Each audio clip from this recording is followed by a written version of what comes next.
दादरा और नगर हवेली, दमन और दीव के एडमिनिस्ट्रेटर श्री प्रफुल्ल भाई पटेल, संसद में मेरे साथी श्रीमती कलाबेन डेलकर, सभी गणमान्य महानुभाव, भाई और बहनों, नमस्कार। કેમ જો બધા આજે કે ઉત્સાહ જોરદાર લાગે છે। હું સંઘ પ્રદેશના સૌ વહીવટકર્તાઓનો આભાર માનું છું કે મને આપ સૌને મળીને ઉપર અહીં આવવા માટે અવસર દીધો। ઘણા જૂના જૂના ચહેરા બધા નમસ્તે કરવાનો મોકો મળી ગયો। साथियों, सिलवाकासा और सिलवासा का ये प्राकृतिक सौंदर्य, यहां के लोगों का प्यार और दादरा नगर हवेली, दमन दीव, आप सब जानते हैं मेरा कितना पुराना नाता रहा है आप लोगों से।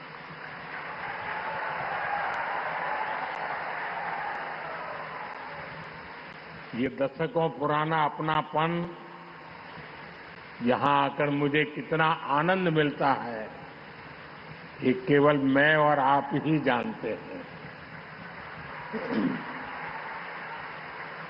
बहुत पुराने साथियों को आज मैं देख रहा था। वर्षों पहले मुझे यहां बहुत बार आने का अवसर मिलता था। सिलवासा और पूरा दादरा नगर हवेली, दमन दीव, उस समय क्या हालत थे, कितना अलग था। और लोगों को भी लगता था कि समंदर के किनारे छोटी सी जगह, वहां क्या हो सकता है। लेकिन मुझे यहां के लोग, यहां के लोगों के सामर्थ्य पर भरोसा था, आप पर भरोसा था। 2014 में केंद्र में सरकार बनने के बाद हमारी सरकार ने इस भरोसे को शक्ति में परिवर्तित कर दिया, उसे आगे बढ़ाया। और आज हमारा सिलवासा, ये प्रदेश एक आधुनिक पहचान के साथ उभर रहा है। सिलवासा एक ऐसा शहर बन चुका है जहां हर जगह के लोग रह रहे हैं। यहां का ये कॉस्मोपॉलिटन मिजाज ये बताता है कि दादरा नगर हवेली में कितनी तेजी से नए अवसरों का विकास हुआ है। साथियों, इसी विकास अभियान के तहत आज यहां 2,500 करोड़ रुपए से ज्यादा की अनेक परियोजनाओं का शिलान्यास और लोकार्पण किया गया है। Infrastructure, connectivity, health care, education और टूरिज्म, यानी एक प्रकार से हर क्षेत्र से जुड़े ढेर सारे प्रोजेक्ट इस क्षेत्र के विकास को और गति देंगे। यहां नए अवसर पैदा होंगे। मैं आप सभी लोगों को इन परियोजनाओं के लिए बहुत बहुत बधाई देता हूं।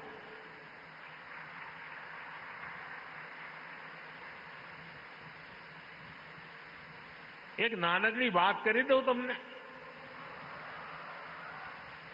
તમારામાંથી ઘણા બધા, કારણ કે અહીં તો દરેક પરિવારમાં વિદેશ જવું એ કંઈ નવું નથી, સિંગાપોર જતા હશો। આ સિંગાપોર કોઈ એક જમાનામાં માછીમારોનું એક નાનકડું ગામ હતું। માછીમારી જ મુખ્ય કામ હતું। ખૂબ ટૂંકા ગાળામાં ત્યાંના લોકોના સંકલ્પ શક્તિએ આ સિંગાપોર બનાવી દીધો। જો સંઘ પ્રદેશ પણ અહીંનો દરેક નાગરિક નક્કી કરે ને તો હું તમારી સાથે ઉભો રહેવા તૈયાર છું।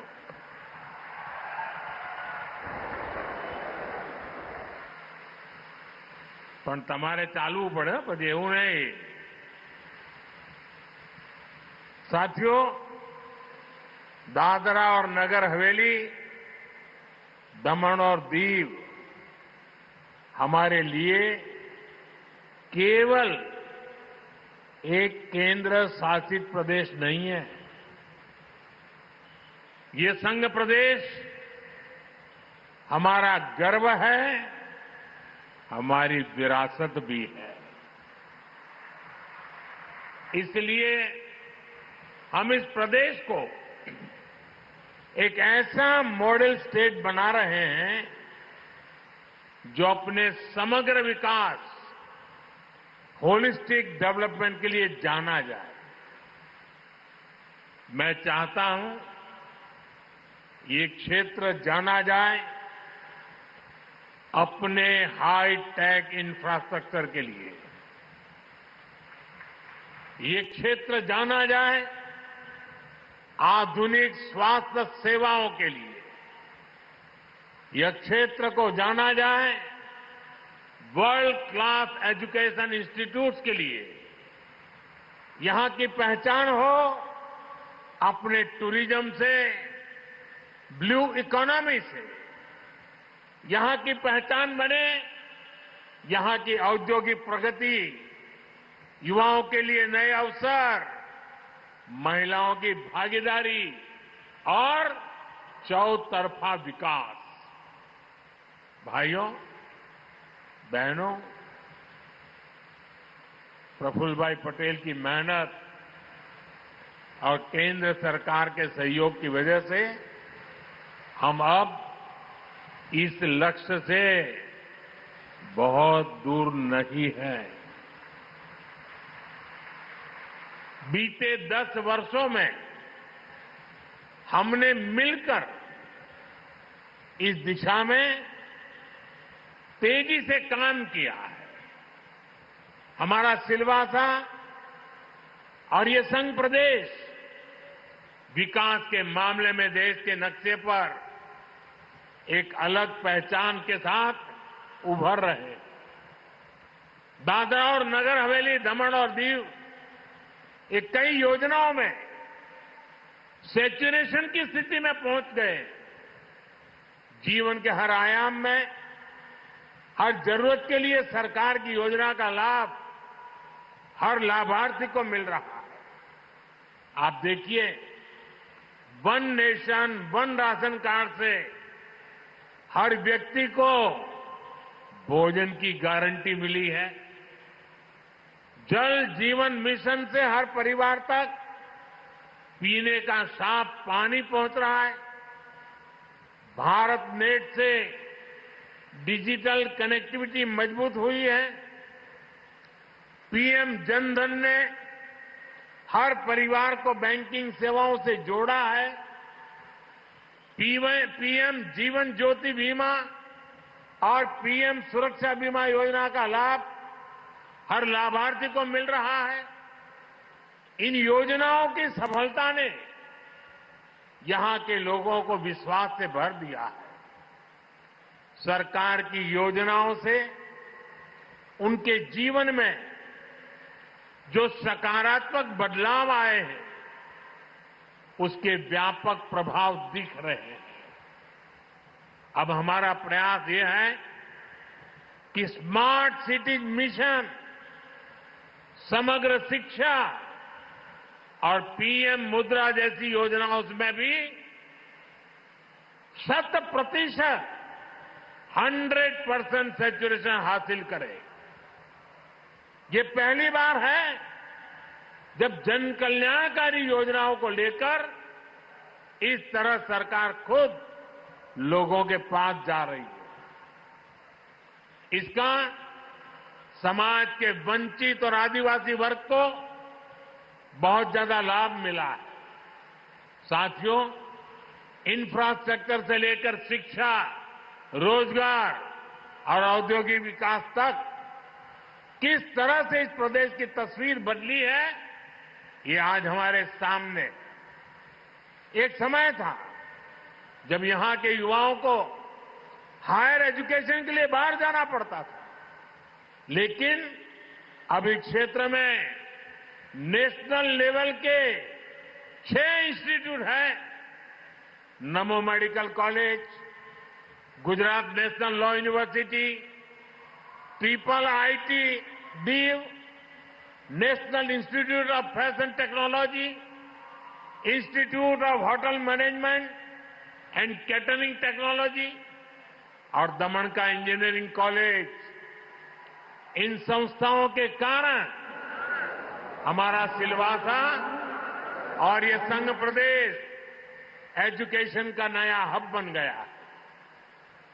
यहां के युवाओं को इन संस्थाओं का ज्यादा लाभ मिले, इसलिए उनके लिए सीटें रिजर्व रखी गई है। पहले मुझे देखकर खुशी होती थी कि एक ऐसा प्रदेश है जहां हिंदी, अंग्रेजी, गुजराती और मराठी, इन 4 अलग अलग माध्यमों में पढ़ाई होती थी। अब मुझे इस बात का भी गर्व है कि यहां प्राइमरी और जूनियर स्कूलों में भी बच्चे स्मार्ट क्लासरूम में पढ़ाई कर रहे हैं। साथियों, बीते वर्षों में इस क्षेत्र में आधुनिक स्वास्थ्य सेवाओं का काफी विस्तार हुआ है। 2023 में मुझे यहां नमो मेडिकल कॉलेज के उद्घाटन का अवसर मिला था। अब इसके साथ 450 बेड की क्षमता वाला एक और अस्पताल जुड़ गया है।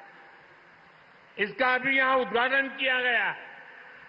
आज यहां स्वास्थ्य से जुड़ी कई दूसरी परियोजनाओं का शिलान्यास भी हुआ है। सिलवासा की इन स्वास्थ्य सुविधाओं से यहां के आदिवासी समुदाय को बहुत बड़ा फायदा होगा। साथियों, आज सिलवासा में हेल्थ से जुड़े प्रोजेक्ट एक और वजह से खास हो गए। आज जन औषधि दिवस भी है। जन औषधि यानी सस्ते इलाज की गारंटी। जन औषधि का मंत्र है दाम कम, दवाई में दम। दाम कम, दवाई में दम। हमारी सरकार अच्छे अस्पताल भी बनवा रही है। आयुष्मान योजना के तहत मुफ्त इलाज की सुविधा भी दे रही है और जन औषधि केंद्रों के जरिए सस्ती दवाएं भी दे रही है। हम सब ने अपने जीवन में देखा है, अस्पताल में इलाज के बाद भी लंबे समय तक दवाओं के खर्च का बोझ रहता है। ये बोझ कम हो, इसके लिए देश भर में 15,000 से ज्यादा जन औषधि केंद्रों पर 80% तक कम कीमत पर लोगों को दवाइयां मिल रही है। 80% डिस्काउंट। बोलो, दादरा और नगर हवेली, दमन और दीव के लोगों को भी करीब 40 जन औषधि केंद्रों का लाभ मिल रहा है। आने वाले समय में हम देश भर में 25,000 जन औषधि केंद्र खोलने का लक्ष्य लेकर के आगे बढ़ रहे हैं। जब से ये योजना शुरू हुई है, तब से लेकर आज तक करीब 6,500 करोड़ रुपए की सस्ती दवाएं सरकार ने जरूरतमंदों को दी है। जन औषधि केंद्र खुलने से गरीब और मिडिल क्लास के 30,000 करोड़ रुपए से अधिक बचे हैं। जन औषधि केंद्रों की वजह से अनेक गंभीर बीमारियों का इलाज सस्ता हुआ है। ये इस बात का प्रमाण है कि हमारी सरकार सामान्य मानवीय की आवश्यकताओं को लेकर कितनी संवेदनशील है। साथियों, स्वास्थ्य से जुड़े इन महत्वपूर्ण विषयों के साथ ही मैं एक और अहम विषय उठाना रहा हूं। आप सब जानते हैं, आज जीवन शैली, उससे जुड़ी बीमारियां, लाइफस्टाइल डिसीज हमारे आरोग्य के लिए एक बड़ा खतरा बन रही है। एक ऐसी बीमारी है मोटापा, ओबेसिटी। एक कुर्सी पर बैठ भी नहीं सकते। આજુબાજુ જોવાનું નહીં હો। આ નહીં તો પછી મેં કહ્યું એટલે બધા આજુબાજુ જોશે કે મારી બાજુમાં વધારે વજનવાળા કોણ બેઠા છે।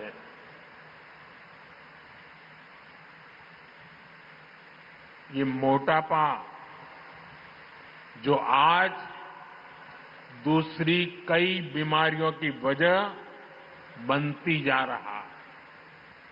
अभी हाल ही में मोटापे की समस्या पर एक रिपोर्ट आई है। ये रिपोर्ट कहती है कि 2050 तक 44 करोड़ से ज्यादा भारतीय मोटेपन, ओबेसिटी की समस्या से ग्रस्त हो जाएंगे। यह आंकड़ा बहुत बड़ा है। यह आंकड़ा डराने वाला है। इसका मतलब है कि हर 3 में से एक व्यक्ति ओबेसिटी की वजह से गंभीर बीमारियों की चपेट में आ सकता है। ये मोटापा जानलेवा बन सकता है। यानी हर परिवार में कोई एक व्यक्ति ओबेसिटी का शिकार होगा। ये कितना बड़ा संकट हो सकता है।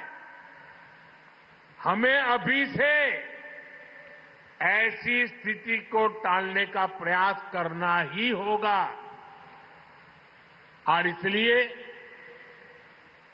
कई उपाय हो सकते हैं। मैंने एक आह्वान किया है और मैं आज आपसे वादा चाहता हूं। ये हॉस्पिटल तो अच्छा बना है, लेकिन मैं नहीं चाहता हूं कि आपको अस्पताल जाने का मुसीबत आ जाए। भले अस्पताल खाली रहे, आप लोग तंदुरुस्त रहे। मैं एक आपसे काम करना चाहता हूं। आप करेंगे? जरा हाथ ऊपर करके बताइए, करेंगे? મને એક વચન આપશો તમે કરશો? બધા જરા હાથ ઉપર કરીને કો કરશો? 100% કરશો? આ શરીરનું વજન વધ્યા કરે ને જાડા જાડા થતા જઈએ ને, એમાંથી બચવા માટે એક નાનકડો ઉપાય। हम सभी को अपने खाने के तेल में 10% की कटौती करनी चाहिए।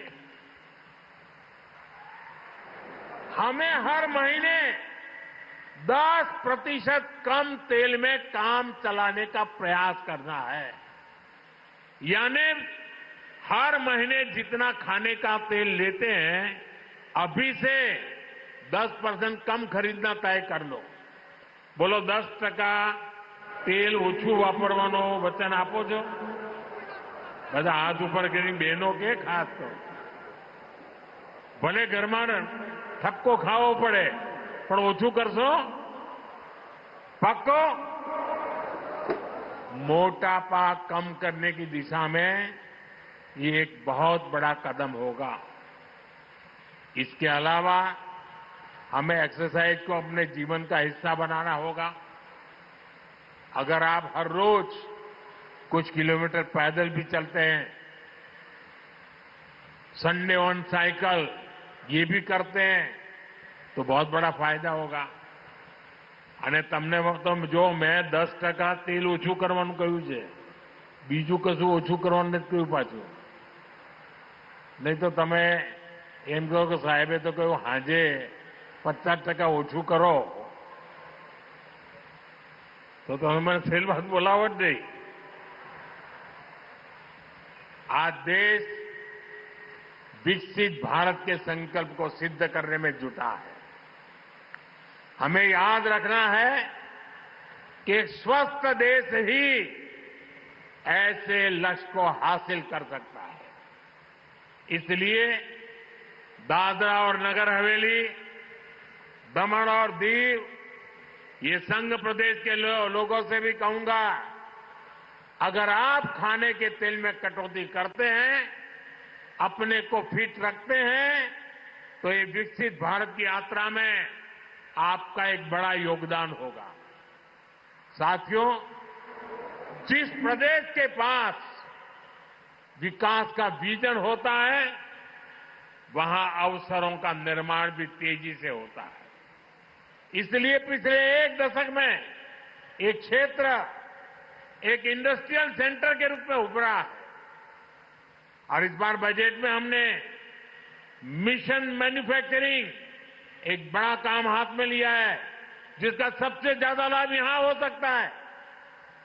पिछले 10 वर्षों में यहां सैकड़ों नए उद्योग शुरू हुए, कई उद्योगों का विस्तार हुआ है, इसमें हजारों करोड़ रुपए का निवेश हुआ है। ये उद्योग स्थानीय लोगों को बड़े पैमाने पर रोजगार के अवसर दे रहे हैं।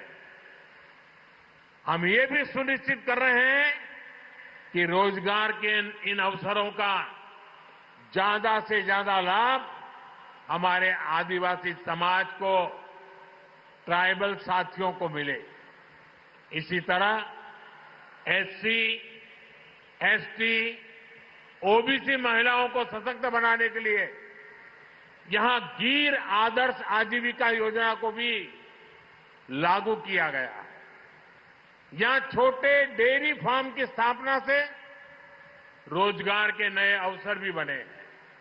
साथियों, रोजगार का एक बहुत बड़ा माध्यम पर्यटन भी है। यहां के बीच और यहां की समृद्ध विरासत बड़ी संख्या में देश विदेश के पर्यटकों को यहां ला रहे हैं। दमन में राम सेतु, नमोपथ और टेंट सिटी के विकास से इस क्षेत्र का आकर्षण बढ़ा है। दमन का नाइट मार्केट भी पर्यटकों को खूब पसंद आ रहा है। यहां एक विशाल पक्षी विहार का निर्माण किया गया है। दुधनी में इको रिसोर्ट बनाने की तैयारी है। दीव में समुद्री तट पर कोस्टल प्रोमेनेड बीच डेवलपमेंट का काम भी किया जा रहा है। 2024 में दीव बीच गेम्स का आयोजन हुआ था, जिसके बाद से लोगों में बीच गेम्स का आकर्षण बढ़ा है। ब्लू फ्लैग मिलने के बाद दीव का घोघला बीच भी एक लोकप्रिय पर्यटन स्थल बन गया है और अब तो दीव जिले में केबल कार का विकास किया जा रहा है। ये भारत का पहला ऐसा हवाई रोपवे होगा जिसके माध्यम से अरब सागर का शानदार व्यू देखने को मिलेगा। यानी हमारा दादरा नगर हवेली और दमन दीव, हमारा ये संघ प्रदेश भारत के सबसे बेहतरीन टूरिस्ट डेस्टिनेशन में शामिल हो रहा है। साथियों, यहां जो कनेक्टिविटी के काम हुए उनकी भी इसमें बड़ी भूमिका है। आज दादरा के करीब बुलेट ट्रेन का स्टेशन बन रहा है। मुंबई दिल्ली एक्सप्रेसवे सिलवासा से गुजर रहा है। पिछले कुछ वर्षों में यहां कई किलोमीटर की नई सड़कें बनी है और 500 किलोमीटर से ज्यादा सड़कों का निर्माण चल रहा है। इस पर हजारों करोड़ रुपए खर्च किए जा रहे हैं। उड़ान स्कीम का फायदा भी प्रदेश को हुआ है। बेहतर कनेक्टिविटी के लिए यहां के एयरपोर्ट को अपग्रेड किया जा रहा है। यानी हमारी सरकार आपके विकास के लिए कोई कोर कसर बाकी नहीं छोड़ रही है। साथियों, मुझे खुशी है कि दादरा और नगर हवेली, दमन और दीव विकास के साथ साथ गुड गवर्नेंस और ईज ऑफ लिविंग वाले प्रदेश भी बन रहे हैं। एक समय था जब लोगों को अपनी समस्याओं के समाधान के लिए सरकारी दफ्तरों के चक्कर काटने पड़ते थे। आज यहां सरकार से जुड़े ज्यादातर काम मोबाइल पर केवल एक क्लिक से हो जाते हैं। इस नई अप्रोच का सबसे ज्यादा फायदा उन आदिवासी इलाकों को हो रहा है जिन्हें दशकों तक अनदेखा किया गया था। आज गांवों में स्पेशल कैंपों का आयोजन किया जाता है। लोगों की समस्याएं सुनकर वहीं समाधान का प्रयास होता है। मैं प्रफुल्ल भाई और उनकी टीम को ऐसे प्रयासों के लिए बधाई देता हूं।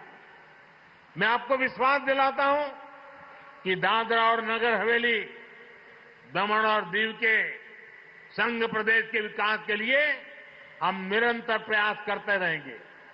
मैं एक बार फिर आज की विकास परियोजनाओं के लिए आपको बधाई देता हूं और जिस शानदार स्वागत आपने किया, जो अपने पर से जो प्यार दुलार दिया, जो स्वागत सम्मान किया, इसके लिए मैं संघ प्रदेश के सब नागरिकों का हृदय से आभार व्यक्त करता हूं।